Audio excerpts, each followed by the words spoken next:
Hello പ്രിയപ്പെട്ട കൂട്ടുകാരെ, നിങ്ങൾക്ക് എല്ലാവർക്കും എൻ്റെ സ്നേഹ നമസ്കാരം. ഞാനിപ്പോൾ പൈനാപ്പിളിന് വളം കലക്കി അടിച്ചുകൊണ്ടിരിക്കുകയാണ്. ഇലവളമാണ് കൊടുക്കുന്നത്, ഇലവളം. ഇപ്പോൾ നിലവിലിപ്പോൾ വേറെ സ്ഥലത്ത് നിന്ന് വെള്ളം കൊണ്ടുവന്നാണ് നമ്മൾ വളം കലക്കി ഒഴിക്കുന്നത് കേട്ടോ. കണ്ടോ, വെട്ടാൻ ഇനി ഒരു 28-29 ദിവസം കൂടെ ഉള്ളൂ ഈ പൈനാപ്പിള്.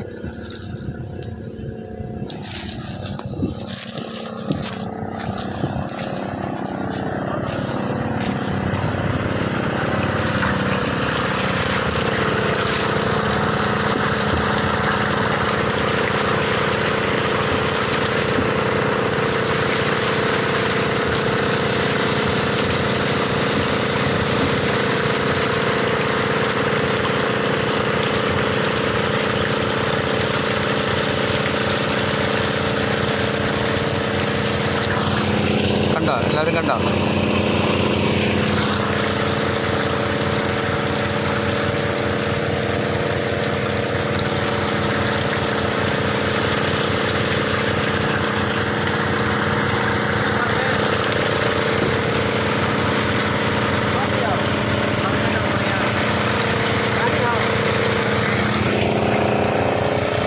അതായത് വേറെ സ്ഥലത്തുനിന്ന് ഇപ്പോൾ വെള്ളം ഇവിടെ ഷോർട്ടേജ് ആയതുകൊണ്ട് നമ്മൾ വേറെ സ്ഥലത്തുനിന്ന് വെള്ളം ടാങ്കുകളിൽ കൊണ്ടുവന്നിട്ടാണ്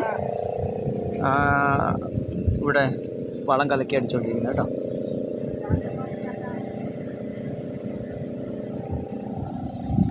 ഇപ്പോൾ നമ്മൾ നിലവിൽ പൈനാപ്പിൾ വലിപ്പം വെക്കുന്നതിന് വേണ്ടിയിട്ടുള്ള വളമാണ് അടിച്ചുകൊണ്ടിരിക്കുന്നത്. ഇതുണ്ടോ, നമ്മൾ പൈനാപ്പിൾ വലയിട്ട് ഷെയ്ഡ്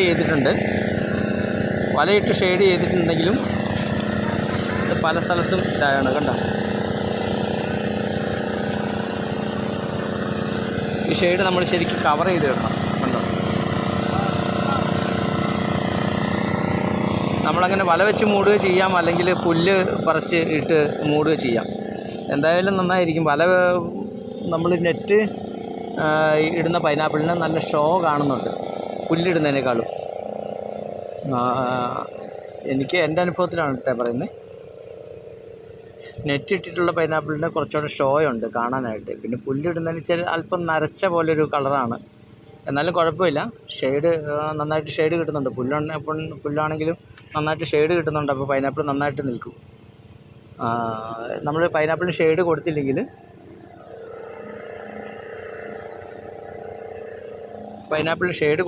പൈനാപ്പിൾ ബെൻഡായിട്ട് വളഞ്ഞ് പോവേ, പിന്നെ വളർച്ച ഉണ്ടാവില്ല. പൈനാപ്പിളിൻ്റെ ചൂടടിച്ച് പൊള്ളിപ്പോകും. അപ്പോൾ അങ്ങനെ ഒത്തിരി ബുദ്ധിമുട്ടും കാര്യങ്ങളൊക്കെ ഉണ്ട്. അപ്പോൾ അതുകൊണ്ട് നിലവിൽ ആയിട്ടുള്ള പൈനാപ്പിൾ, അതായത് പൈനാപ്പിൾ ആയി വരുന്നതിന് ചൂട് സമയത്താണെങ്കിൽ നമ്മൾ ശരിക്കും ഷെയ്ഡ് ഇട്ട് കൊടുക്കുക.